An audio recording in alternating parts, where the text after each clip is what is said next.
Assalamualaikum, selamat pagi, salam sejahtera. Anda sedang menonton Malaysia Hari Ini, edisi 11 Februari 2021 bersamaan dengan 29 Jamadil Akhir 1442 Hijrah. Apa khabar semua? Semoga dalam keadaan yang sihat walafiat. Terima kasih meluangkan masa bersama kami. Dan kami mengharapkan agar anda keadaan yang sihat, bertenaga pagi ini dan anda bertemankan kami di studio. Saya Sofia Nur Solihatun. Dan saya Hanif Iswam bersama dengan Sofia juga di studio pada pagi ini, dan kita berharapkan agar anda semua, saya ingin menyambung apa yang dikatakan oleh Sofia lah, berada dalam keadaan yang sihat, bertenaga dan juga sekarang ini sangat penting untuk kita secara fizikal dan juga mentalnya berada dalam keadaan yang sihat, sebab banyak sekali yang berlaku dalam tempoh setahun ini. Mungkin di tempoh suku yang pertama dulu kita memang sangat mencabar untuk menyesuaikan diri.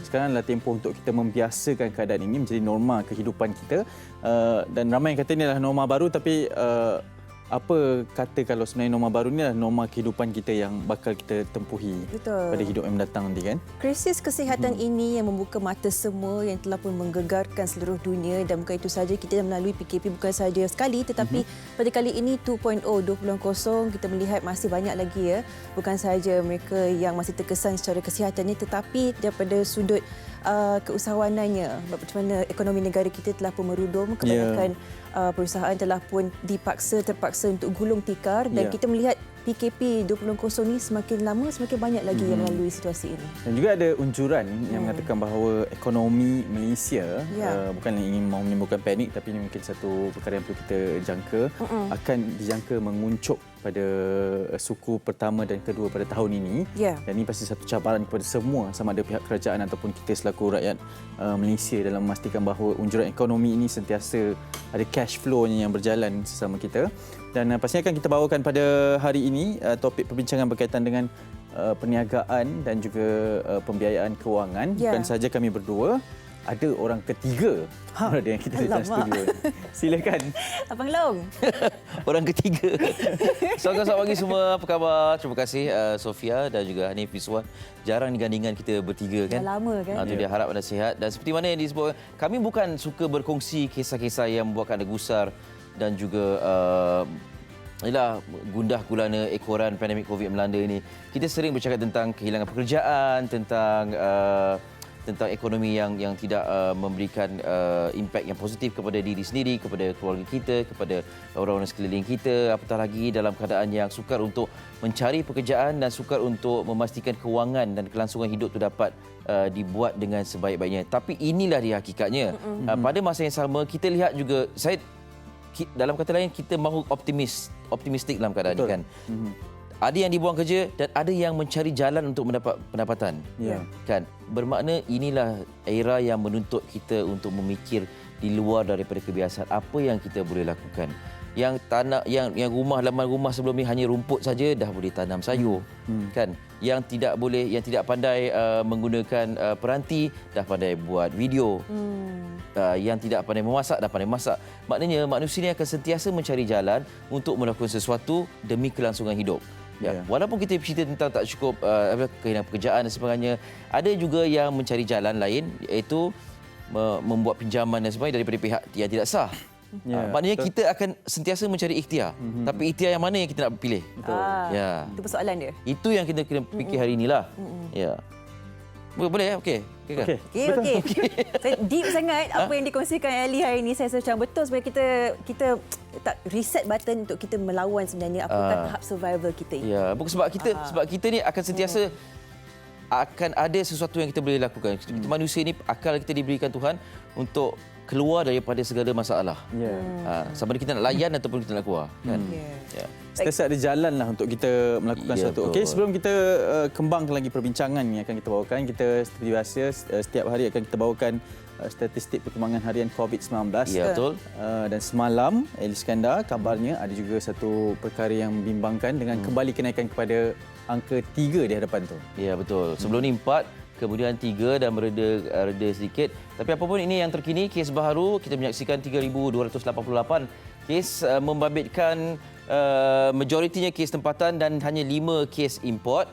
Dan alhamdulillah yang warna hijau ni kalau anda dapat saksikan 1,929 jumlah kes yang sembuh, menjadikan keseluruhannya 158,495, dan yang kematian baharu ini dicatatkan ni bahagian warna merah ini 14 dan jumlah kematian setakat ini 923. Jadi jumlah keseluruhan kes ialah 251,604 kesemuanya. Anda mungkin rasa macam ini yet another day with another numbers, tapi bagi kami ini sangat-sangat penting. Ini dalam memastikan kelandaian graf pandemik COVID. Jumlah kes baru disebutkan 3,288 keseluruhannya seperti yang disebutkan tadi. Tengok ni negeri difahamkan di Pahang dah ada yang zon hijau. Betul. Tahniah diucapkan. Ya, Perlis, Sifar dan masih lagi Selangor mendahului dengan 1,757 kes. Bukan angka yang membanggakan dari segi statistik. Di mana? Di Lipis ya. Lipis dan Lipis. Bera. Ya. Kembali zon hijau. Ya. Kekalkan kecemerlangan itu. Ya, elakkan daripada sebarang penularan dan juga jangkitan dari mana-mana kawasan luar. Dan ini antara kluster aktif dengan kes baharu. Anda boleh baca perinciannya yang pastinya dikongsikan di banyak portal termasuklah portal-portal media. Dan seperti biasa kes ataupun kluster tempat kerja ni kita mahu elakkanlah ya.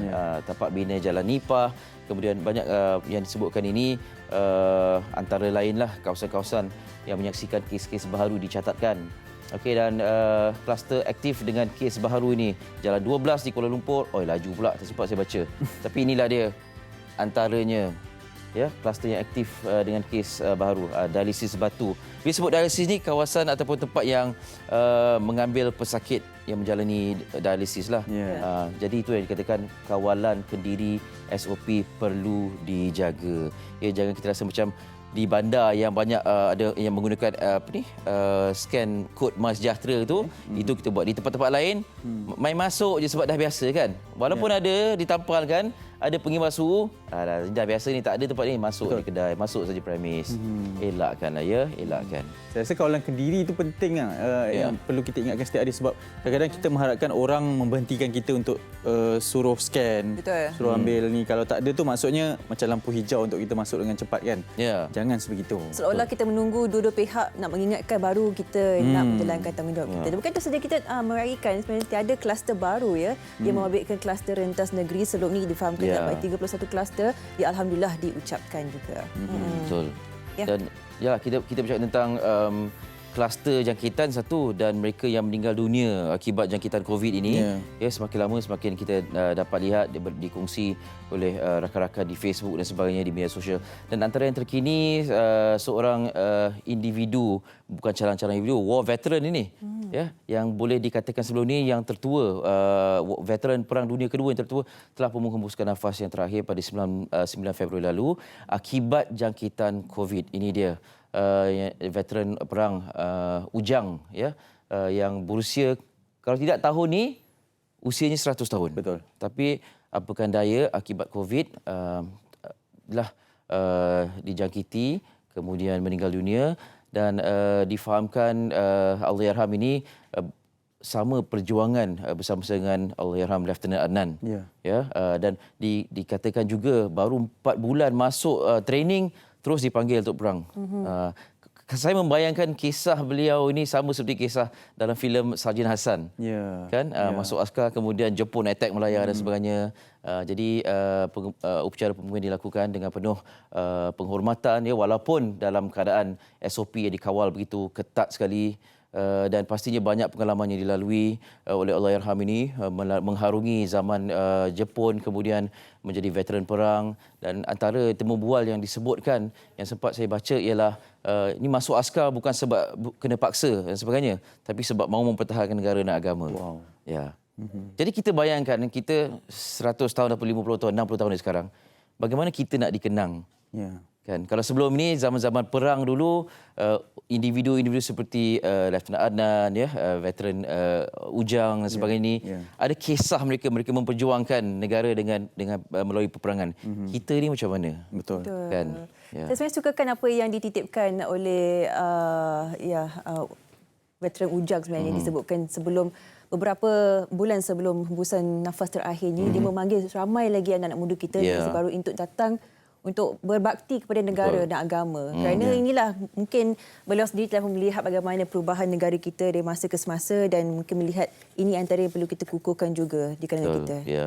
Okey, dengan itu salam takziah kepada keluarga Allahyarham dan kita sama-sama sedekahkan Al-Fatihah. Auzubillahi minasyaitonirrajim. Bismillahirrahmanirrahim. أعوذ بالله من الشيطان الرجيم بسم الله الرحمن الرحيم الحمد لله رب العالمين الرحمن الرحيم مالك يوم الدين إياك نعبد وإياك نستعين اهدنا الصراط المستقيم صراط الذين أنعمت عليهم غير المغضوب عليهم ولا الضالين.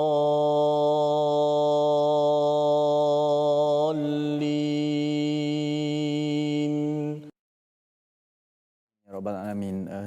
Semoga roh Allahyarham Ujang Muromin ditempatkan di kalangan golongan para syuhada dan kami di Malaysia hari ini merakamkan merakamkan ucapan takziah kepada keluarga Allahyarham di atas pemergian ini. Okey.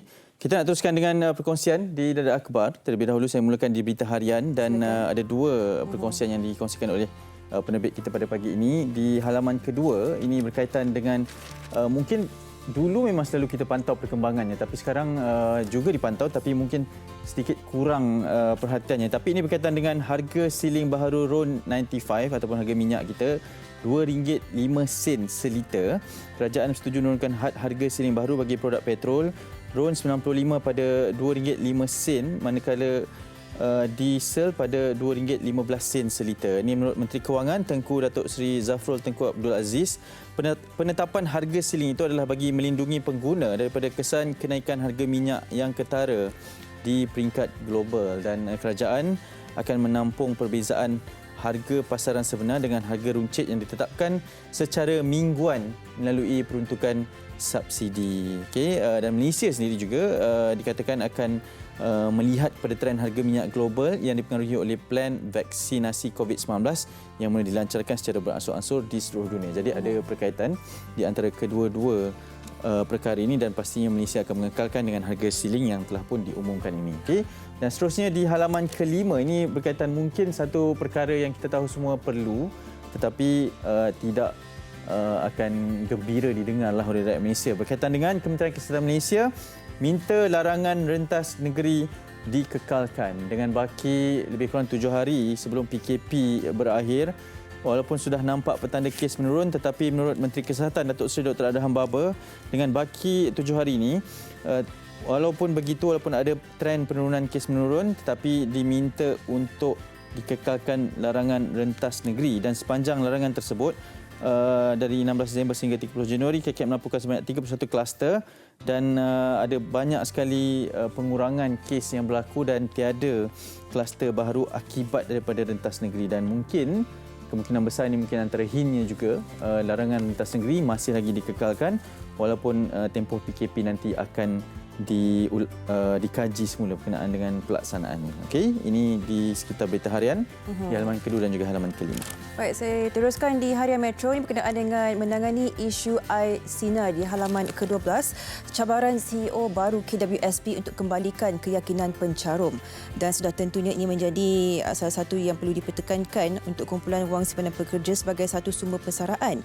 Dan ini cabaran bakal menanti Ketua Pegawai Eksekutif KWSP baru Datuk Seri Amir Hamzah Azizan yang diramal pakar ekonomi di seluruh negara. Dan jangkaan ramai yang mahu keluarkan air sinar dengan apa yang berlaku sebenarnya membuatkan ramai pihak tertunggu apakah penyelesaian yang akan dilakukan selepas pelantikan ini. Dan begitu saja, beliau juga perlu memikirkan bagaimana mewujudkan skim persaraan lebih baik, terutamanya membabitkan isu penuaan. Kerana ini adalah skim persaraan baru untuk memberikan manfaat kepada keseluruhan pencarum dalam jangka masa panjang. Jadi tentunya ini menjadi tanda soal daripada hari pertama lah bila dibenarkan untuk mengeluarkan wang daripada akaun satu, IC dan sebagainya. Apakah jalan perangkaan jangka masa panjang supaya kita tak memberikan peluang bagi ramai lagi untuk mengkosongkan wang yang sedia ada dalam akaun tersebut. Jadi ini menjadi cabaran yang terbaru dan terbesar buat CEO yang baru ini. Ya, betul. Apapun pastinya akan ada jalan yang akan kita dapatkan dalam memastikan bahawa penyelesaian terbaik berjaya untuk kita lakukan. Okey, kita nak teruskan dan kita tahu esok adalah perayaan Tahun Baru Cina. Betul. Malam ini kabarnya pasti menurut tradisi adalah tradisi makan besar. Betul. Ya, keluarga berkumpul dan ada SOP yang telah ditetapkan dalam kita memastikan bahawa kita dapat meraihkan tapi dalam sama kita mementingkan kesihatan. Dan Ali Iskandar ingin berkongsi SOP yang ingin ditetapkan untuk peringatan kita semua kan? Ya, inilah norma baru kita. Setiap kali perayaan, sebab Malaysia ni multi-ethnic, multiracial. Jadi banyak perayaan disambut. Jadi dalam era pandemik ni setiap kali perayaan ada SOP yang perlu diikuti. Jadi kita nak kongsikan apa yang disebutkan. Ini prosedur operasi standard atau SOP baru Tahun Baru Cina semasa tempoh PKP 2.0 ini yang disediakan oleh kluster sosial ini. Bukan kluster ini, ni kluster di bawah Kementerian Perpaduan Negara ya. Jadi merangkumi aktiviti keagamaan di rumah ibadat dan juga makan besar keluarga.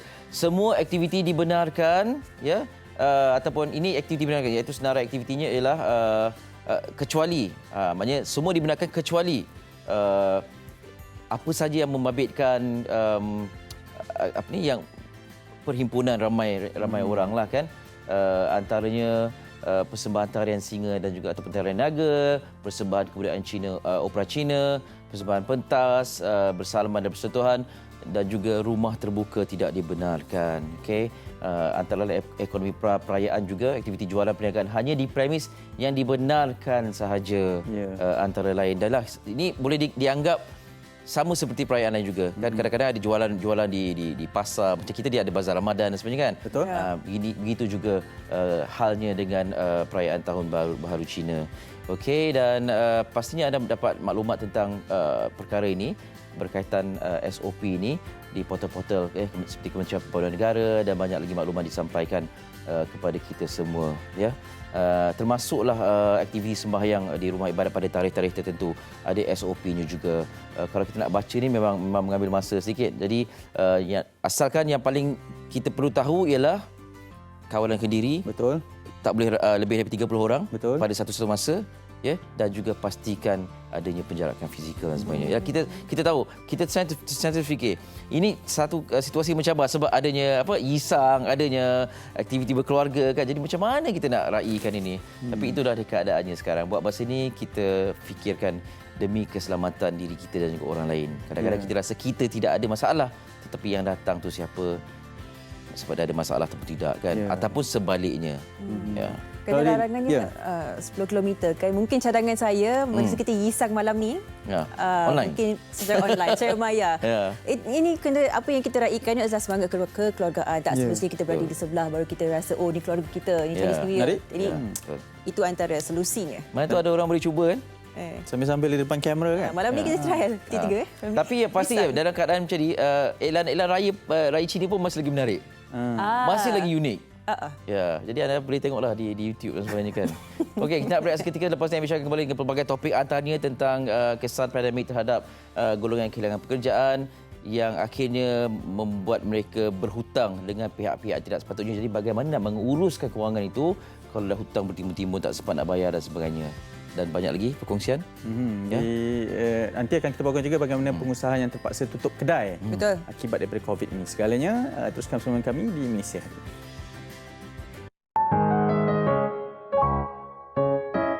Salam sejahtera. Kepada seluruh masyarakat Cina di negara ini, saya ingin mengucapkan selamat tahun baru. Saya bersimpati kepada rakan-rakan yang terpaksa menyambut perayaan dalam keadaan Perintah Kawalan Pergerakan yang sedang dikuatkuasakan.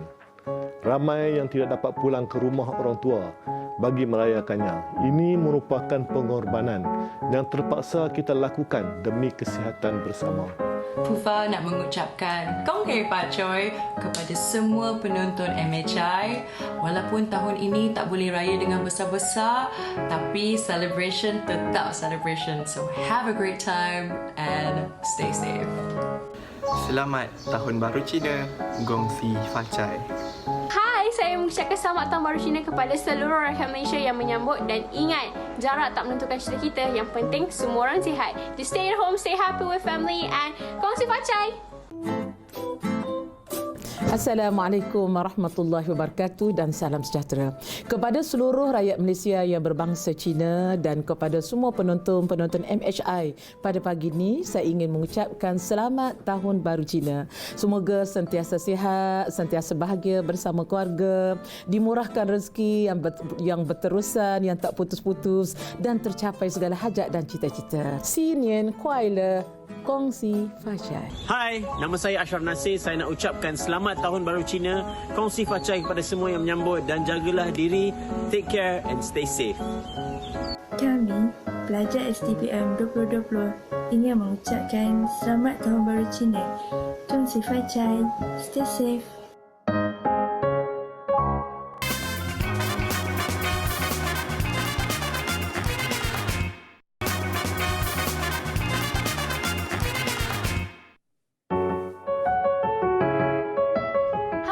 Saya Kodi dan saya ingin mengucapkan selamat Tahun Baru Cina.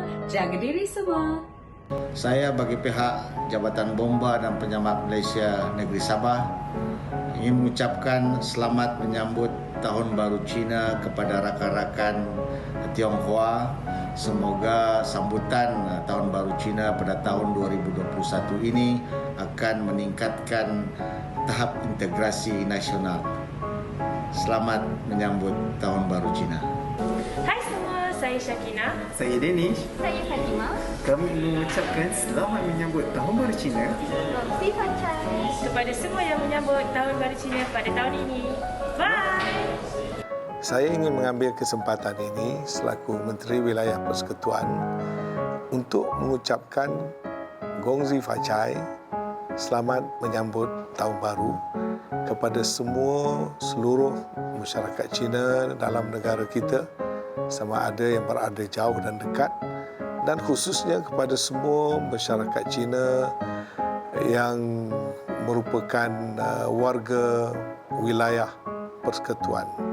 Hai, Assalamualaikum dan salam sejahtera semua. Saya Aisyah Retno di sini ingin mengucapkan kepada penonton-penonton Malaysia hari ini selamat menyambut Tahun Baru Cina 2021. Gong Xi Fa Cai kepada semua yang meraihkan. Semoga pada Tahun Baru Cina 2021 ini semua diberi keberkahan dan juga kesihatan insya-Allah. Dan Aisyah nak ingatkan selalu pakai mask kalau pergi mana-mana, pakai hand sanitizer, please stay home and also stay safe semua. Mudah-mudahan walaupun kita dilanda PKP dan juga adanya pandemik, tetapi kita masih lagi meraihkan Tahun Baru Cina 2021 seperti Tahun Baru Cina yang lepas.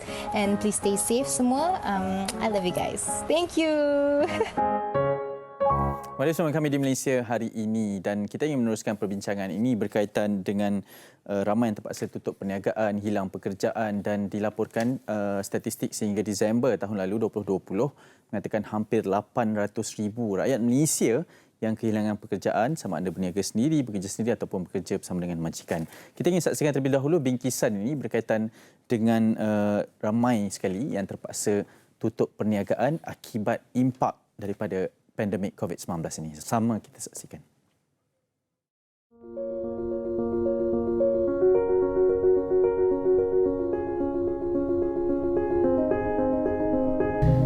COVID-19, ia benar-benar memberi kesan kepada kita semua. Tidak dinafikan, pelbagai sektor telah terjejas, antaranya sektor pelancongan, perniagaan, industri kreatif dan pembuatan. Bagi sektor perniagaan, terutamanya industri kecil dan sederhana, ada yang terpaksa gulung tikar dan menamatkan perniagaan mereka kerana masalah kewangan yang dihadapi sepanjang tempoh Perintah Kawalan Pergerakan PKP. Ini menyebabkan kadar pengangguran juga semakin hari semakin meningkat. Menurut Jabatan Perangkaan Negara, situasi berlaku disebabkan 77% cabaran yang dihadapi adalah berpunca daripada masalah pembayaran gaji pekerja. 66% adalah akibat kekurangan pelanggan dan 61% adalah kerana masalah pembayaran sewa. Sedih, namun inilah realiti yang dihadapi mereka demi mengurangkan kos dan meneruskan kelangsungan hidup. Bagi seluruh rakyat Malaysia, kita haruslah berganding bahu dengan mematuhi setiap arahan yang telah dikeluarkan kerajaan. Hanya kita yang mampu melandaikan lekuk COVID-19 dan seterusnya memulihkan keadaan ekonomi negara seperti sebelum ini.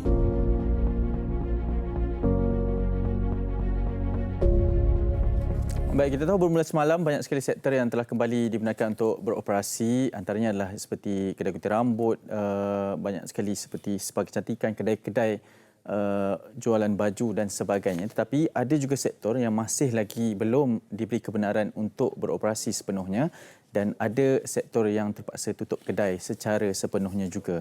Dan antara yang terkesan adalah pastinya pengusaha pusat tuition yang dikabarkan apatah lagi dengan sekarang ini sekolah juga masih lagi belum dibuka, pembelajaran terpaksa dilakukan di dalam talian.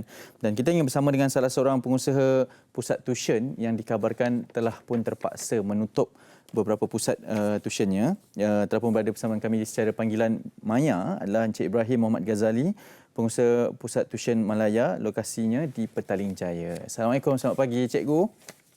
Waalaikumsalam tuan. Ya, apa khabar? Khabar baik. Yang pertama, terima kasih kerana sudi bersama dengan kami. Mungkin kita boleh mulakan dengan ini mungkin perkabaran yang kurang gembira lah, tapi perlu dikongsikan sebagai pengajaran dan juga perkabaran bersama kita. Bagaimana sebenarnya keadaan sekarang? Berapa sebenarnya pusat tuition yang cikgu sendiri usahakan dan apa kabarnya sekarang pusat tuition tersebut? Okey, sebelum tu saya nak ucapkan terima kasih kerana menjemput saya pada pagi ini bersama dengan Meshai. So basically saya nama Ibrahim daripada Pusat Tuition Malaya. Saya dah jalankan bisnes selama 5 tahun. Daripada tahun 2016 dan sampai tahun lepas saya mempunyai 2 branch. Saya ada 2 kawasan, satu di Petaling Jaya, dua-dua di Petaling Jaya. Disebabkan pandemik COVID-19 ni saya terpaksa menutup setelah 11 bulan kami tidak boleh beroperasi. So keputusan berat telah dibuat iaitu pada 1 Februari yang lepas. Kami selepas berfikir panjang, selepas kira-kira dan sebagainya, kami tidak lagi sanggup untuk menampung kos-kos yang sangat besar. So kami pun terpaksa menutup kedua-dua branch yang kita ada sekarang. Selepas hampir 11 bulan bermula dari PKP yang pertama tempoh hari, apa sebenarnya yang kita tahu terpaksa ditutup secara sepenuhnya, tapi mungkin ada alternatif yang dilakukan sepanjang 11 bulan tu untuk mode survival pusat tuition yang cikgu usahakan ini. Ada tak usaha-usaha yang dilakukan juga? Betul. Bermula pada 18 hari bulan 3 tahun 2020. Basically, saya rasa saya pasti semua satu Malaysia semua terkejut dengan apa yang kerajaan buat iaitu dengan menjalankan PKP sepenuhnya. Dan basically untuk the first 2 weeks tu orang tak tahu nak buat apa. Sebab kita tak pernah buat kelas tuition ni selalunya more tu macam physical class dan sebagainya. So kita tak adapt lagi tu online class dan sebagainya. Pada sebulan selepas itu kami berjaya convertkan tuition kita kepada online. Iaitu gunakan Zoom. Lepas tu kita tukar kepada Google Meet. Lepas Zoom ada problem dengan security issue kan. Betul. Pernah viral pada ketika itu kan. So kita tukar ke Google Meet. Lepas tu kita patah balik kepada Zoom. Lepas Zoom tu improve balik. Dan kita cuba masuk kepada online business lah. Online class.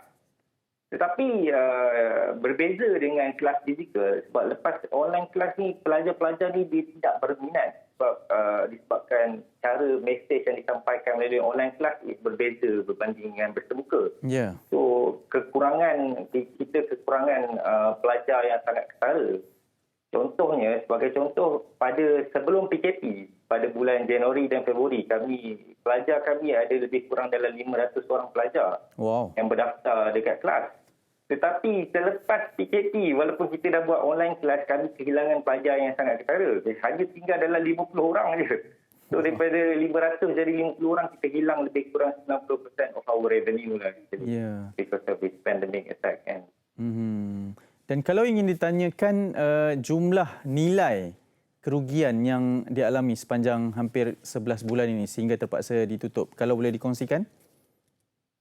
Sebelum saya nak cerita pasal kerugian, sebenarnya saya nak ucapkan terima kasih kepada kerajaan kita lah sebab disebabkan bantuan-bantuan daripada kerajaan, dia dapat mengelakkan kami daripada membuang pekerja dan at the same time kita masih boleh retain dalam tempoh 11 bulan ni seperti bantuan subsidi upah kerajaan yang dibagi seorang 600. So at least dia bolehlah support staff kan. Yeah. So at the same time bantuan kerajaan yang baru ni dibagi penjana kerjaya untuk staff-staff yang baru diambil juga memberi impact yang sangat besar kepada kami sebab kami boleh ada cash flow kan, dapat membantu kami rolling duit. Yeah. Kalau dikirakan kerugian tu tuan, memang rugi, sangat-sangat rugi sebab bila kita bergantung kepada tuition kelas tuition ni adalah dia bergantung kepada tempat.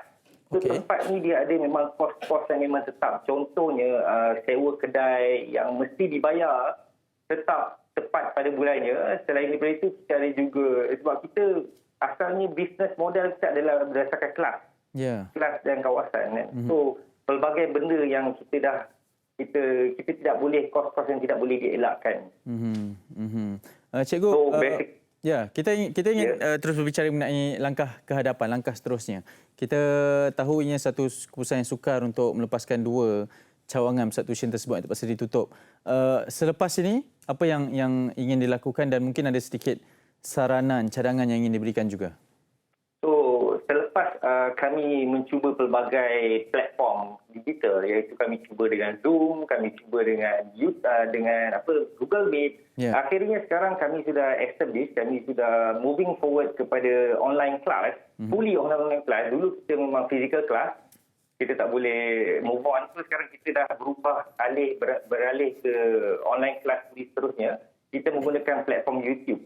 So dulu nama asalnya adalah Pusat Tuition Malaya PTM. Sekarang kami dah tukar kepada e-tuition.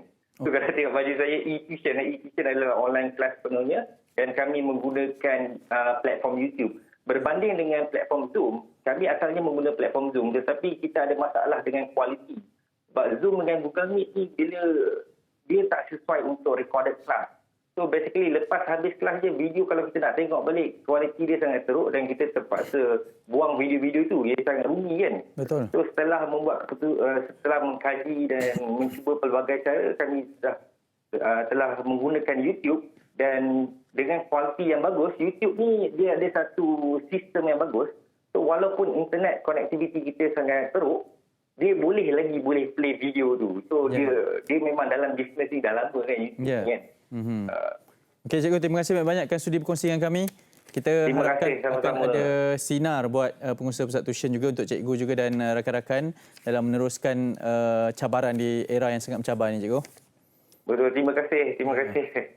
Cikgu Ibrahim Muhammad Ghazali, pengusaha pusat tuition Malaya yang telah berkongsi dengan kita mengenai cabaran baharu di era yang sangat menduga inilah untuk kita meneruskan. Ini antara beberapa sektor yang ialah sebab sekolah pun masih ditutup, pembelajaran juga dalam talian dan apatah lagi pusat tuition memang antara yang paling terkesan juga. Ya.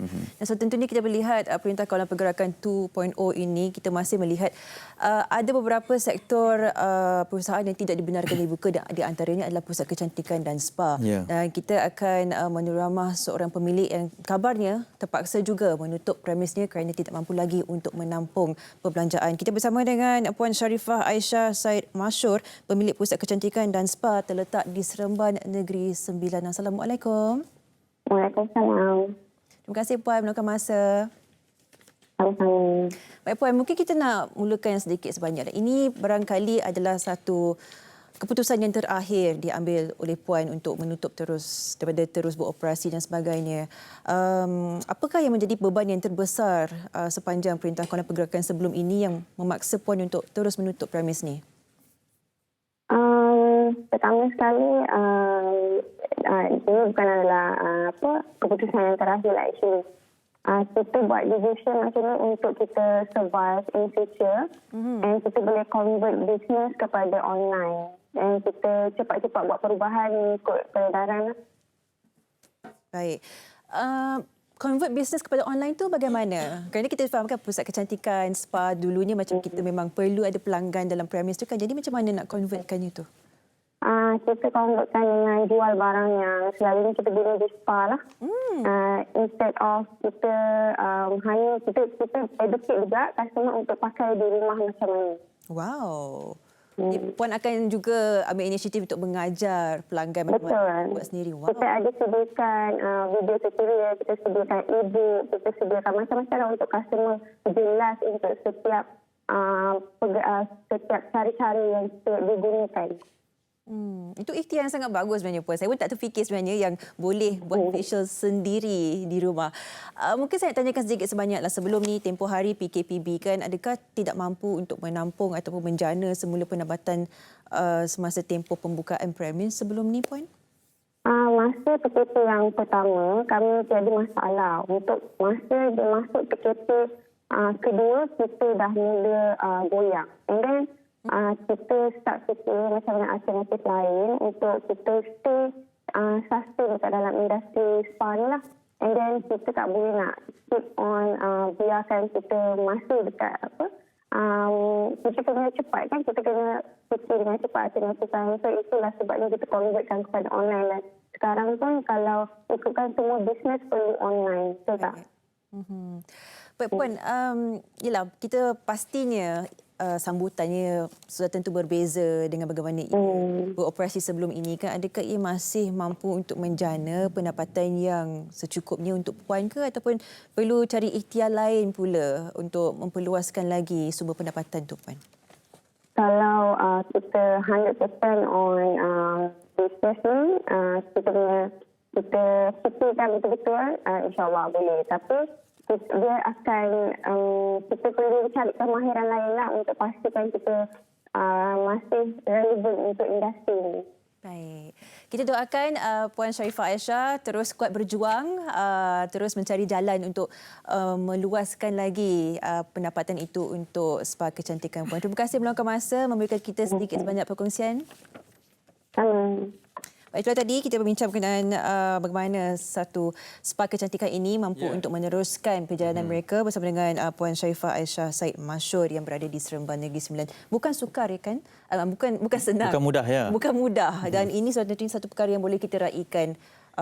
Cubaan mereka untuk tukar sesuatu yang sepatutnya fizikal buat facial ni kepada sesuatu online. Ada setengah sektor yang mungkin boleh ke dalam talian ini, ada setengah yang masih lagi memerlukan sebagaimana ianya seperti biasa kan. Dan mungkin antara yang paling penting sekarang ni adalah untuk kita menguruskan kewangan. Betul. Dan untuk itu kita ingin bersama dengan Adi Iskandar bagi perkongsian seterusnya. Silakan. Terima kasih rakan setugas kedua-duanya. Okey, kita dah bawakan sampel dua sektor yang terkesan. Ya, sektor pendidikan juga terkesan, terutama yang menjalankan tuition secara bersemuka, dan juga sektor lainnya seperti kecantikan, spa dan sebagainya.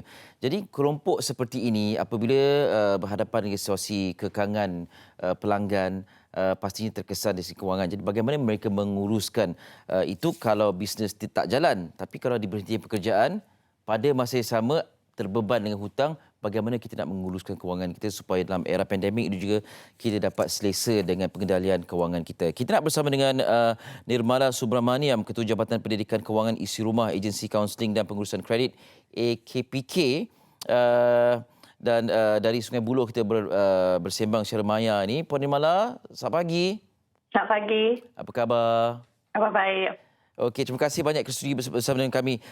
Kita harus kenal pasti AKPK ni memberikan pendidikan kewangan, kemudian nasihat dan juga pengurusan kewangan, pengurusan hutang. Tapi bukan agensi yang berikan pinjaman wang, ya.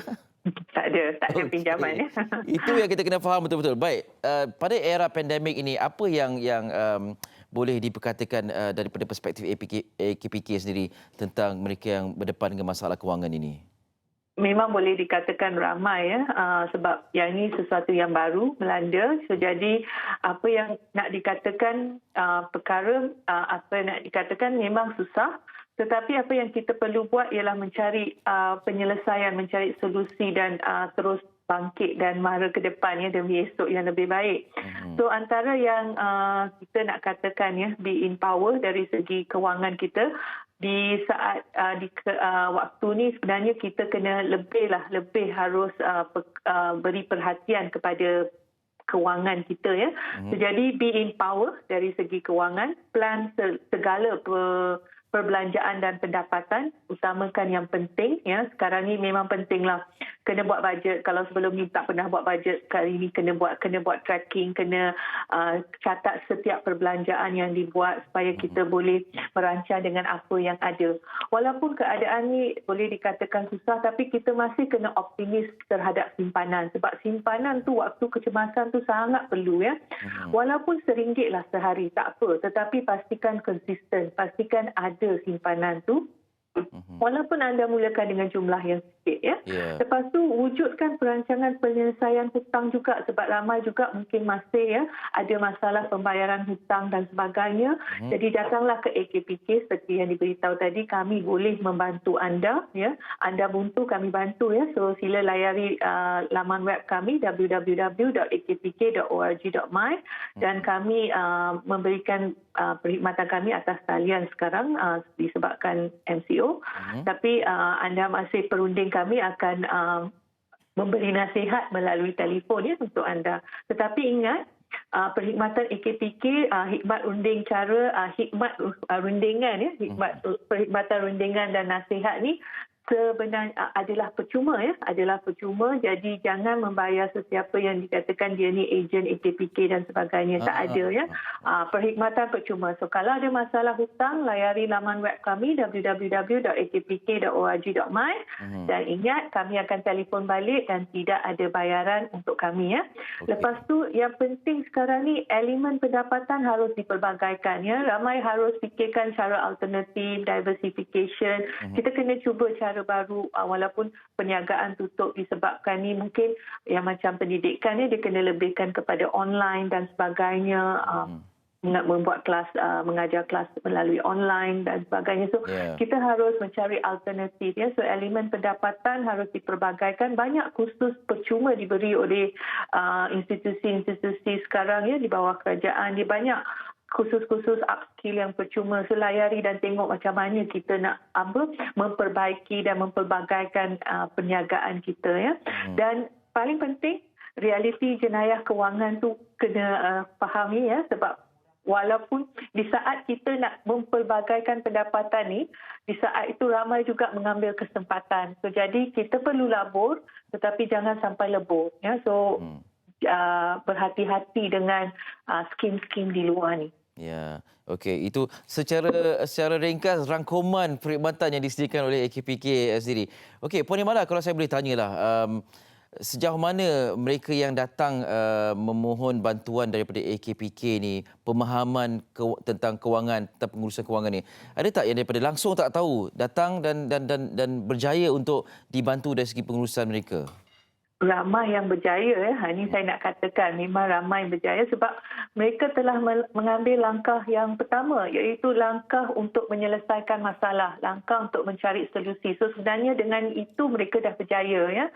Boleh dikatakan bila kami selalu akan menanyakan ya kepada mereka yang datang pada kami, kenapa adanya isu keberhutangan ni, kenapa tidak dapat bayar. Dan ramai ya, statistik kami ramai menunjukkan mereka mengatakan, mereka sendiri menjawab yang mereka mengatakan isu keberhutangan ni adalah disebabkan tiada perancangan kewangan.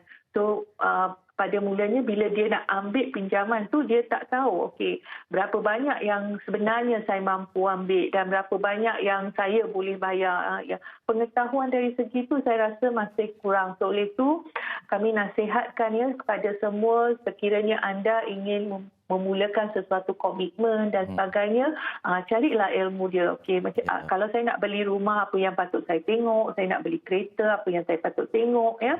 Saya nak ambil apa-apa, tengok kepada kemampuan. Di AKPK juga kami ada pembelajaran atas talian ya, dalam talian. Boleh layari laman web kami power.akpk.org.my. Pelbagai kursus percuma dalam talian. Nak beli rumah, kita ada Rumahku ya. So dia boleh tahu okey ini dia ada kalkulator semua. So dia boleh tahu okey ini kemampuan saya sebenarnya, ini yang saya mampu beli. Saya kena cari di kalangan. Kalau saya nak beli, saya kena tahu apa tu MRTA, apa tu kos-kos tambahan kalau ada ya. So jadi pentingnya ilmu tu penting. Tapi ramai yang telah berjaya setelah dia menyertai program kami, dia ada bajet yang dia ikut struktur pembayarannya. Ramai yang berjaya dan menghasilkan yang mereka sedar dan mereka gembira yang sebab isu hutang telah selesai. Itu saya rasa satu capaian yang betul-betul bagus. Ya, dan mereka ni juga jadi alumni AKPK dan memberi bantuan kepada dan memberikan tunjuk ajar kepada yang lain juga, ya? Yes, mereka ada seorang pemandu taksi, kalau saya tak salah lah, dia dalam taksi dia ada simpan pamphlet kami yang dia terus memberikan pada mereka yang lain yang memerlukan. Ya, itulah dia. Puan Nirmala, terima kasih banyak atas penjelasan.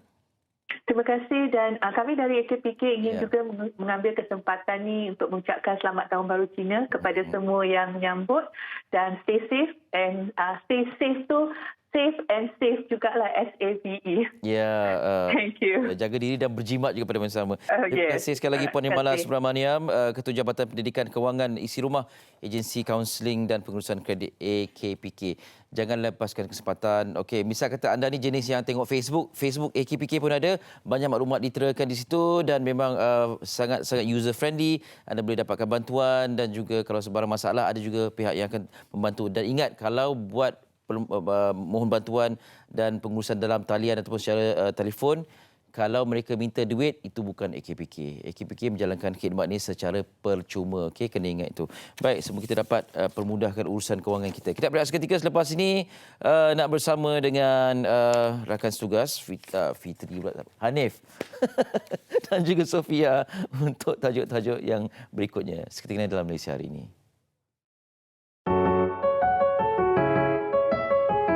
Saya dan seluruh warga kerja KKMM ingin mengucapkan Selamat Tahun Baru Cina kepada semua rakyat Malaysia. Gong Si Fa Cai, Xing Nian Kuai Le.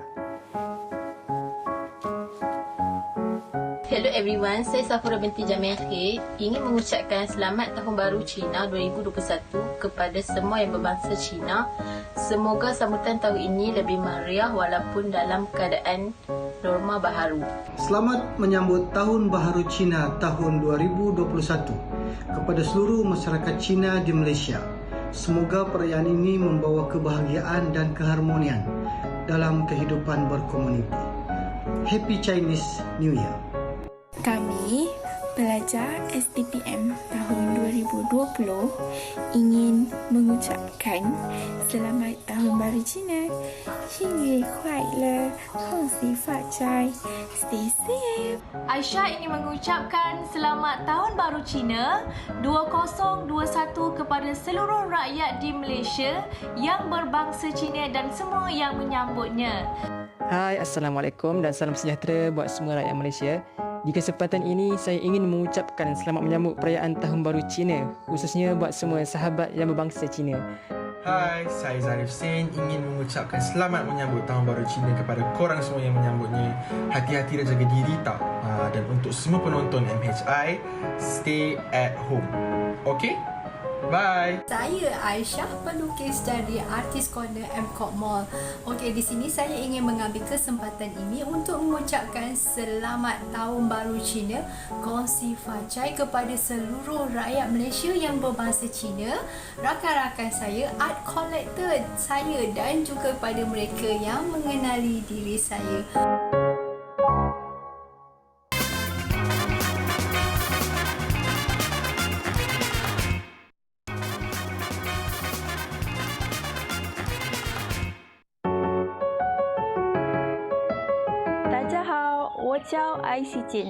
I would like to say Kong Si Fa Cai, Xin Nian Huai. Kesempatan ini saya ambil untuk mengucapkan Selamat Tahun Baru Cina kepada seluruh masyarakat Tionghoa.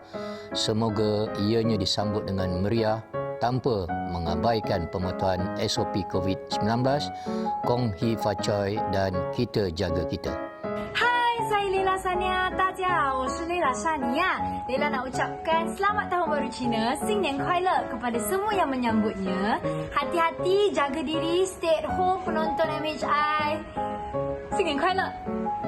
Hai, saya Amshali. Saya nak mengucapkan Selamat Tahun Baru Cina kepada semua orang yang berbangsa Cina dan kepada penonton MHI, sentiasa jaga diri, stay safe dan stay at home, okey?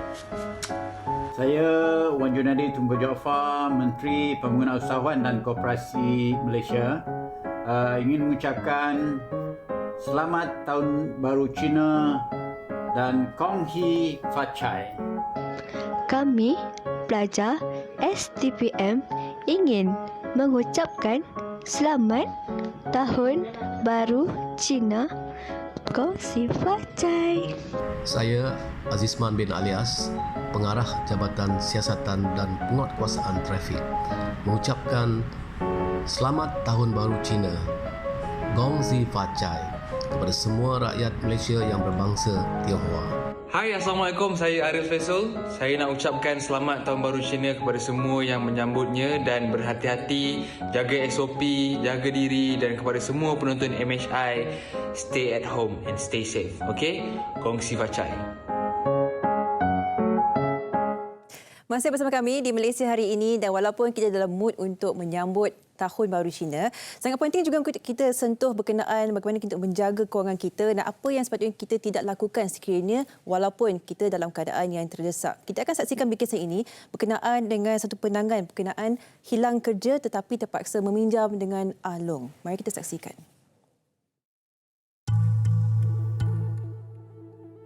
Pandemik COVID-19 ternyata mengubah kehidupan bukan sahaja rakyat Malaysia tetapi seluruh dunia.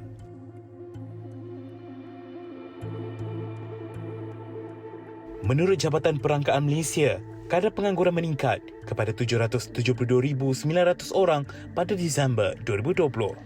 Ketika tempoh pelaksanaan Perintah Kawalan Pergerakan PKP pada Mac tahun lalu, isu pekerjaan menjadi kritikal kerana banyak syarikat terpaksa ditutup dan hanya beberapa sektor terpilih sahaja dibenarkan beroperasi.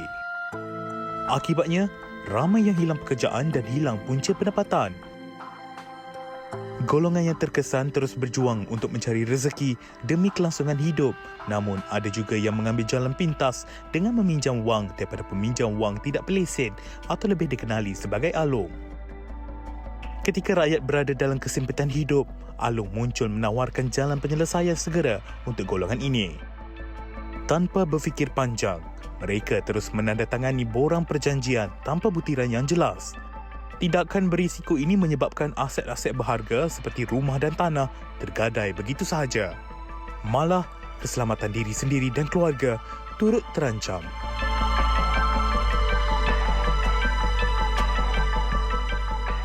Itulah hakikatnya, semata-mata untuk bernafas sementara. Ada yang sanggup berjumpa dengan Along dan berdepan dengan risiko yang cukup besar apabila diancam oleh mereka. Kita akan mendengar perkongsian seorang mangsa Along sendiri yang kabarnya difahamkan telah pun kehilangan pekerjaan dan mencari Along untuk mendapatkan bantuan kewangan. Menerusi panggilan video, Assalamualaikum. Selamat pagi.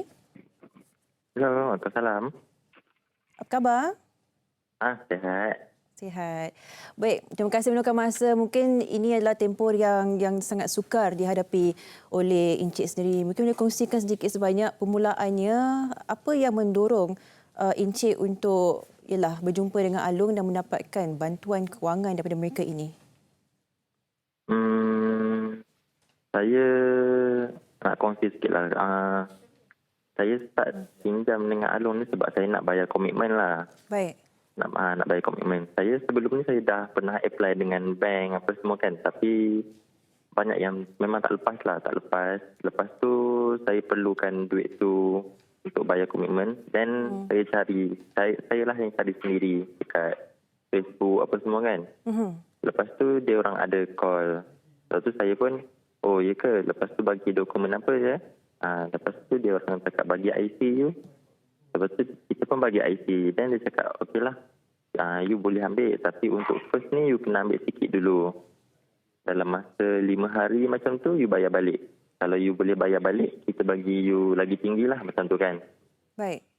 And then saya pun okey lah. Lepas tu dia pun transfer. Dia kata you boleh dapat 1,500 tapi on hand 1,000. Lepas tu saya pun okeylah, saya rasa macam saya mungkinlah dapat bayar tanpa fikir apa risiko kan. Lepas tu saya pun dah ambil, dah tak sampai hari kelima yang saya kena bayar tu, dia bayar 500 je. 500 untuk 3 kali bayaran. Baik. Untuk maksudnya seminggu lah. Lepas tu saya tak dapat nak bayar 500 tu, saya tengah cari duit lah. minta tolong kawan-kawan kan. Tapi saya pun tak ceritalah kat kawan-kawan yang saya hutang dengan Along. Saya macam setakat saya pun nak bayar komitmen juga. Lepas tu dia cakap, okeylah you sudah lambat. You sudah lambat. Saya lambat baru 10 minit. Bayar 500 dekat dia tu. Dia cakap, you hari ni you bayar 2,500, kira settle semua. Macam tu. Padahal I hutang dengan dia, I dapat tangan 1,000 je tadi. I hutang 1,500. So I kena top up lagi banyak kan. Jadi selepas itu bagaimana? Macam mana? Selepas itu bagaimana? Adakah terus bertimbun dan bertimbun lagi? Ya, selepas tu saya tak cukup untuk bayar 2,500 tu, and then dia ada WhatsApp yang masuk, dia offer loan. Oh. And then saya pun sebab nak bayar dia sebelum dia bagi saya 4 jam je untuk settlekan 2,500 tu. Jadi saya terpaksa ambil lagi. Maksudnya loan-loan yang offer lain tu ada yang 2,000 dapat tangan 1,000, 1,000 dapat tangan 500. Jadi saya terpaksa ambil untuk bayar dia yang 2,500 tu. Jadi hutang saya dah bertambah lagi. Baik. Jadi setakat dengan alung-alung lain lagi pula. Oh, daripada alung lain pula. Di setakat ini secara kumulatifnya, keseluruhannya, berapa banyak yang Encik terpaksa berhutang dengan alung ni? Tak daripada satu, sampailah jadi, saya tak ingat dalam 10-12 orang alung. Wow. 10-12 orang alung. Di setakat ini berapa banyak keseluruhannya? Keseluruhannya, apa tu, amount ke? Berapa banyak ringgit? Amount. Dalam 15 jugalah. Baik. Bagaimana perasaan Encik ketika ini? Kita difahamkan sekarang ini dah mula menerima ugutan. Ada yang mereka dah mula mengganggu. Adakah mereka, sebab kita pernah dengarkan sebelum ni ada yang mereka datang ke rumah dan sebagainya. Betul. Awal-awal tu macam yang saya dapat bayar, saya usahakan dapat bayar, dia memang tak ada masalah lah. Boleh. Dia macam tu sajalah. Baik. Settle. Tapi yang macam yang saya tak dapat bayar tu memang dia orang asyik call. Lepas tu ada yang datang rumah juga memang ada. Lepas tu saya pun dah macam tak dapat tahan seorang-seorang dah. Saya cari kawan baik saya telefon dia, saya cerita masalah saya sebenarnya apa. Lepas tu kita orang bincang-bincang semua. Kita pergi PTIM. Itu je lah dia kata. Sebab nak tolong pun, kawan-kawan pun tak bolehlah tolong sampai banyak kan, 15,000. Sebab saya yang cari masalah ni, jadi saya yang kena selesaikan masalah ni. Baik. Akhir sekali secara ringkasnya, Encik ada mungkin jalan penyelesaian ataupun apakah langkah seterusnya yang Encik nak lakukan selepas ini? Ada ikhtiar sesuatu? Untuk masalah saya, Alhamdulillah dah hampir selesai. Saya dah kontak dengan PTIM. Lepas tu saya memang kontak kawan-kawan rapat saya semua. Saya memang cerita yang betul-betul lah. Lepas tu family pun kita, sebenarnya kalau kita ada masalah apa-apa pun janganlah cari alung ni sebenarnya. Memang paling mudah lah. Paling cepat dapat duit. Memang alung lah. Baik, kita nak ucapkan terima kasih Encik kerana meluangkan masa memberikan kita sedikit perkongsian yang saya kira sangat peribadi untuk kita tatap dan pelajari bersama. Kita doakan segala yang dipermudahkan dan tidak lagi mencari alung selepas ini, insya-Allah. Terima kasih. Jangan cari. Terima kasih. Itulah tadi kita melihat sedikit sebanyak apakah implikasi, impaknya sekiranya kita mencari wang bantuan daripada sumber yang tidak sahih, yang tidak berdaftar dan sebagainya. Ini akan menjadi satu kekangan yang sangat besar dan boleh mengancam keselamatan anda. Baik, kita akan teruskan perbincangan kita bagaimana berkenaan pengendalian kewangan selepas ini. Kita ingin ketahui pula daripada sudut peranan institusi zakat bersama rakan setugas saya, Hanif. Silakan. Ya, betul. Tak jauh pun sebenarnya. Hanya bersebelahan saja. Tapi kita ingin teruskan. Dan kali ini kita ingin menyantuni tentang apa peranan dan juga mungkin antara ikhtiar lain yang boleh diberikan, dan ini adalah berkaitan dengan institusi zakat. Dan telah pun bersedia bersama dengan saya secara panggilan video maya adalah Encik Abdul Basit Hamid, Ketua Division Operasi Agihan Asnaf Lembaga Zakat Selangor. Assalamualaikum Tuan. Waalaikumsalam warahmatullahi. Ya, lama tunggu untuk bersama dengan kami. Terima kasih atas kesudian ini Tuan. Mungkin yang pertamanya, saya ingin terus bertanyakan kepada situasi yang baru saja dikongsikan berkaitan dengan pinjaman Ahlong. Ada mangsa yang telah berkongsi keadaannya. Sebagai permulaannya Tuan, apa peranan institusi zakat di dalam sekurang-kurangnya membantu mangsa-mangsa sebegini Tuan? Pertama, terima kasihlah kerana menjemput Lembaga Zakat mewakili Institusi Zakat untuk menerangkan peranan Institusi Zakat dalam keadaan COVID dan juga menangani insan-insan yang terjejas terutamanya dalam sudut alung. Peranan Institusi Zakat, kita kena, pertama kita kena tahu dia punya fundamental alung ni. Alung ni adalah satu pinjaman yang secara riba, yang itu haram dari sudut agama. So bila benda tu dari sudut agama haram, zakat tidak boleh digunakan untuk membiayai ataupun membantu perkara-perkara haram. Itu yang pertama. Tetapi kita tak bantu berkenaan dengan hutang kepada alung. Tetapi tidaklah mengabaikan atau membiarkan insan-insan tersebut. Kebajikan dan juga keperluan hidup mereka dan keluarga mereka disantuni oleh semua institusi zakat. Contohnya dia ada hutang halung. Tadi saudara tadi tu dia beritahu dia pinjam 1,500 dan menaik sampai berbelasan ribu. Betul. Hutang tersebut kita tolak tepi, tetapi dia memerlukan makan, minum, tempat tinggal, kesihatan, pendidikan dan sebagainya untuk keluarga dia. Di situ peranan institusi zakat untuk menyantuni the other side of the coin. Kita pastikan keperluan kehidupan harian itu cukup bagi beliau dan keluarga beliau. Dan selalunya bila when come to alung ni, kita selalu menyatakan bahawa dia adalah satu yang indah di mata tetapi bukan secara hakikatnya. Memang mudah caranya. Tapi benda yang buruk ni syaitan akan mengindah-indahkan. Kalau boleh kita elakkan. Dan tadi pemanggil tadi juga memberitahu beliau juga menyelesaikan masalah alung tersebut melalui PPIM. Di Lembaga Zakat Selangor pun kami pun bekerjasama rapat dengan PPIM. Apa-apa kes alung kita minta PPIM bantu cara mereka ada kepakaran dan sebagainya. Kebajikan keluarga tersebut dibantu oleh Lembaga Zakat ataupun Institusi Zakat di Malaysia, insyaAllah. Disantuni secara menyeluruhlah dari sudut pelbagai aspeknya. Saya jelas dengan perkongsian tersebut. Tuan, mungkin kita boleh kongsikan, ini satu era yang sangat mencabar dengan impak pandemik yang sedang melanda, dan kita nampak juga perkongsian sekarang ini di media sosial, media arus perdana berkaitan dengan peranan zakat dalam menyantuni asnaf terutamanya. Mungkin Tuan juga boleh mengambil kesempatan ini untuk berkongsi berkenaan dengan sekarang ini yang sedang dilakukan oleh pihak zakat dalam memastikan bahawa semua insan terpelihara dalam waktu yang mencabar ini. Itu tagline yang cukup besar tu, semua insan terpelihara tu. Agak risau juga lah, takut juga kita nak terima kan. Tapi insyaAllah itulah matlamat Lembaga Zakat ataupun semua institusi zakat, rakan-rakan saya di seluruh Malaysia. Matlamatnya untuk memelihara semua insan yang terjejas. Di Selangor apa yang kita buat adalah, pertama, sebelum kita membantu, kita mengenal pasti dahulu insan-insan yang terjejas. Oleh yang demikian, kita bekerjasama dengan majikan terus sekarang ini. Kita telah pun mendapat banyak data-data daripada majikan, kaki tangan mereka yang dihentikan kerja, yang disambung kerja dengan pengurangan gaji dan sebagainya. Kita hubungi pekerja tersebut, kita membanci dan membantu mereka tanpa mereka datang ke Lembaga Zakat. Dan nak ditakdirkan sekarang ni pula dalam keadaan PKP, kita terpaksa buat bancian siasatan semua dalam online, kena melalui video call dan sebagainya. Tapi alhamdulillah semua prasarana ini telah pun tersedia di Institusi Zakat, kita boleh teruskan. Dan seterusnya bila kita dah kenal pasti, kita menyalurkan bantuan kepada mereka. Yang pertama, yang paling utama adalah bantuan kebajikan. Kita memastikan mereka ada tempat tinggal. Jika tertunggak sewa bulanan mereka, kita bantu. Jika tertunggak ansuran bulanan rumah, sebab itu trauma. Bila rumah ni, bank kejar, tuan rumah kejar, dia tak boleh tentram. So, kita uruskan perkara tersebut. Kita juga memastikan bahawa pendidikan anak-anak sebab sekolah dah bermula. Pendidikan anak-anak dibantu. Tapi malangnya kita bagi pakaian sekolah tapi anak-anak tak boleh pergi sekolah.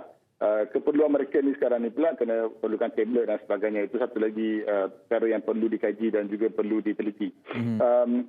Dan makan minum mereka. Kita pastikan makan minum mereka cukup dalam keadaan yang munasabah, bukan mewah tapi munasabah. So ini semua telah pun disusun. Dan untuk peniaga kecil, kita tidak mampu, zakat institusi zakat juga tidak mampu untuk mengeluarkan modal berjuta kepada seorang insan atau satu syarikat. Tetapi kita mampu mengeluarkan modal-modal kecil-kecilan dalam bentuk RM500, RM1,000, RM1,500 dan sebagainya untuk memulakan perniagaan-perniagaan seperti nasi lemak, menjual perniagaan kecil macam kerupuk goreng, keretek goreng dan sebagainya. Itu semua telah diusahakan supaya bukan saja kita memberi bantuan kebajikan, mereka juga boleh membina ekonomi daripada kecil ke besar. Betul. So, ini antara inisiatif yang sedang dilaksanakan supaya insan yang terkesan ini tidaklah jatuh dan terus duduk. Biarlah mereka jatuh seketika, kita menghulurkan tangan supaya dapat membantu membangunkan mereka. dengan cara yang lebih stable, insyaAllah. Ya, supaya kelangsungan kehidupan itu dapat diteruskan. Tuan, banyak sekali perkongsian. Saya kira mungkin akan kita sambung nanti dengan perkongsian-perkongsian seterusnya dan saya percaya dengan hashtag kami ada itu akan terus dapat dijalankan dalam usaha membantu semua yang memerlukan Tuan. Terima kasih banyak akan sudi berkongsi bersama dengan kami. Terima kasih. Ya, Assalamualaikum. Itu dia Tuan Abdul Basit Hamid, Ketua Division Operasi Agihan Asnaf dari Lembaga Zakat Selangor, berkongsi berkaitan dengan peranan institusi zakat dalam membantu sekurang-kurangnya. Tadi kita ingin menguruskan kewangan dari sudut AKPK, sekarang ini ada juga bantuan sebenarnya yang cuba diperluaskan kepada semua, apatah lagi dalam era yang sangat mencabar ini. Okey, kita nak berteriak seketika. Selepas ini akan kami bawakan seorang penyanyi yang sebenarnya telah lama bertapak tetapi masih lagi sedang berusaha untuk menempatkan namanya dalam industri seni. Yuka Karisma di Malaysia hari ini. Jangan ke mana-mana.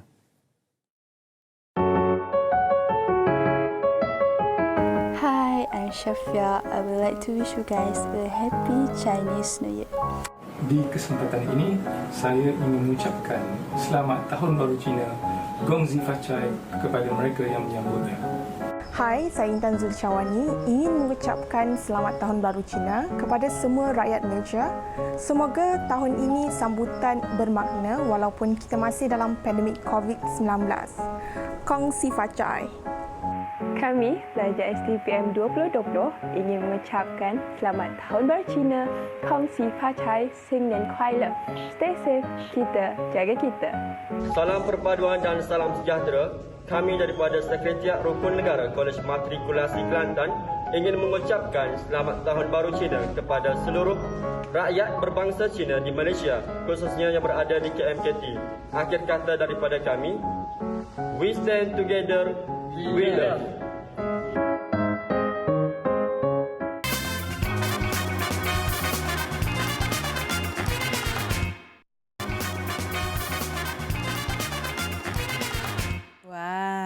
Macam mana? Senyum je memanjang awak Hanif. Saya menghargai suara sebegini. Suara yang cukup luar biasa. Wah, Tuan hamba. Asalnya daripada Indonesia tetapi telah pun menetap di Malaysia agak lama juga dan kini beliau bersama dengan kita. Kita nak tanya khabarlah juga. Yuka Karisma. Hello, Assalamualaikum. Selamat pagi. Waalaikumsalam. Selamat pagi. Apa khabar? Alhamdulillah baik, sihat. Yuka, orang Indonesia ni suara semua sedap-sedap macam ni ya?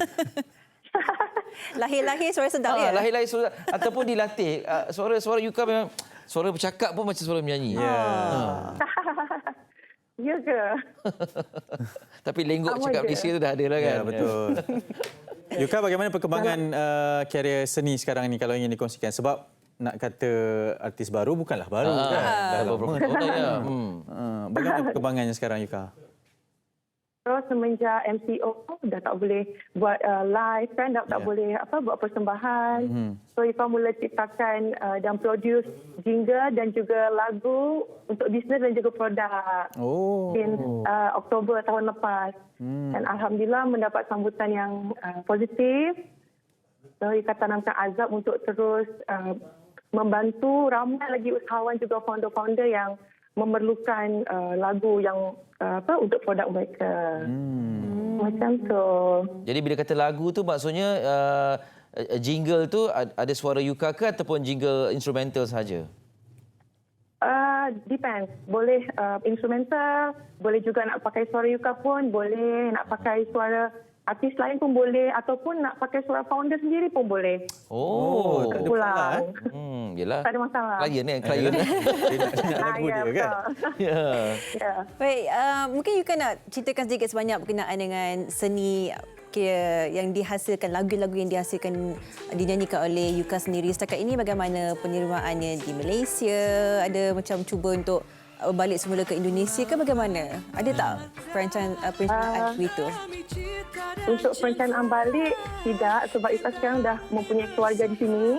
Sudah menetap di sini. So Yuka akan terus sentiasa mengembangkan karir Yuka di Malaysia. Seperti itu. Macam sebelum ni Yuka produce lagu untuk lagu Yuka, juga banyak juga untuk artis-artis tempatan. So mungkin untuk kedepannya lagi nanti Yuka akan mengeluarkan single-single Yuka juga dan juga untuk artis-artis lain juga.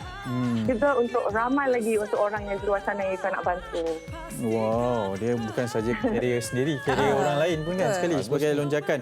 Yuka, kisahnya begini, kita lihat cover yang dilakukan oleh Yuka, lagu mungkin hari ini, esok atau nanti kan? Ya, betul. Ya, keluar, lepas tu saya terdengar. Boleh tak kita nak minta sikit Yuka untuk pagi ini? Mungkin hari ini, hari esok atau nanti, berjuta memori yang terpatri dalam hati ini. Mungkin hari ini, hari esok atau nanti, tak lagi saling menyapa. Meski Mana nak cari ilmu mempersonakan orang dengan nyanyian macam ni kan? Dan Yuka buat dia nampak macam sangat effortless. Macam tak cuba, tak try hard pun. Tak cerita. Ya. Jadi okey, ialah barangkali Yuka sudah lama berkecimpung dalam bidang nyanyian. Ialah adakah dari kecil memang lahir bakat ini ataupun memang diasuh menyertai kelas ke, mengambil jurusan muzik ke atau macam mana? So dari kecil Yuka memang suka menyanyi, sangat minat menyanyi. Tapi di samping itu Yuka juga perlu berlatih. So kena juga berlatih dan belajar muzik. Tapi suara ni memang suara dari kecil lah, bukan dicari suara yang macam ni. Memang macam ni. Bercakap pun macam ni kan? Suara dah cemburu saya dengar. Kawan-kawan saya di sini memang terpesona dengan suara Yuka. Tak, ini geng-geng suara macam yang bercakap dan menyanyi sama macam Afgan, macam Raisa. Betul. Set yang membuatkan orang rasa, kenapa suara saya tak macam ni? Jangan bercakaplah, menyanyi je lah. Yuka, kita nak tanya, sebelum ni ada berkolaborasi dengan Aisyah Retno kan? Selepas ni ada plan nak kolaborasi dengan sesiapa lagi ke? Artis-artis lain? Selepas dengan Aisyah, Yuka berkolaborasi dengan Ultimate. Off Day? Off Day. So selepas ni ada, nantikan. Masih rahsia. Tak boleh beritahu lagi ya? Dengan Ellie tak boleh. Dengan Ellie mungkin dengan Sofia. Dengan saya, alamak. Takut itu yang terakhir je nanti kolaborasi kalau dengan Ellie. Yuka mungkin boleh mengambil kesempatan ni, bagaimana kalau kita ingin terus follow Yuka di mana yang paling aktif media sosialnya? Silakan. Paling aktif Yuka di Instagram. Boleh follow Yuka Karisma. Di FB, Facebook page Yuka Karisma Official. Yes. Dahsyat. Okey. Pesanan terakhir untuk Yuka. Yuka, kalau buat cover tu kan, kalau boleh, kalau lagi best dari penyanyi asal, bagi tahulah. Tak boleh terima kasih. Yuka, terima kasih banyak sudah bersama dengan kami. Sama-sama, thank you Misha. Thank you Ellie, Sofia dan Hanif. Alhamdulillah, thank you so much. Alhamdulillah. Assalamualaikum. Waalaikumsalam. Yuka Karisma. Memang berkarisma. Namanya pun. Dia dah nampak lenggok Melayu Malaysia dah tu kan. Tapi kadang-kadang bila bersembang lebih lama, keluar Aceh tu sikit. Orang Aceh ni kalau cakap ada nah di awalnya. Oh ya? Nah saya sekarang buat. Saya tak perasan.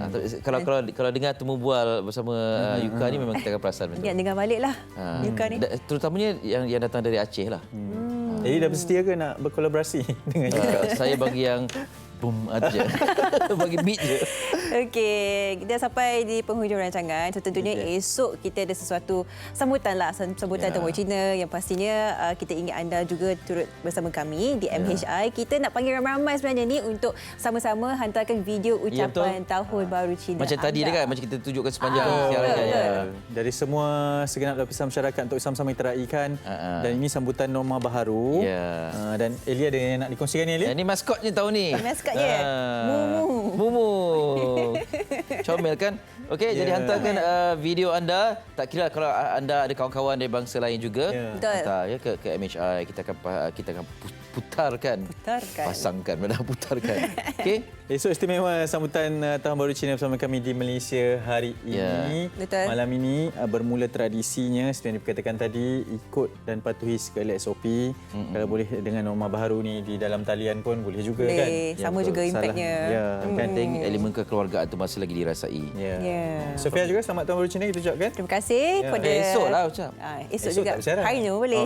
Kepada anda semua yang akan meraihkan, pastikan anda jaga keselamatan anda. Malam ini makan besar tetapi ingatlah semua SOP ini untuk keselamatan anda. Terima kasih. Kita jumpa esok. Assalamualaikum. Selalu.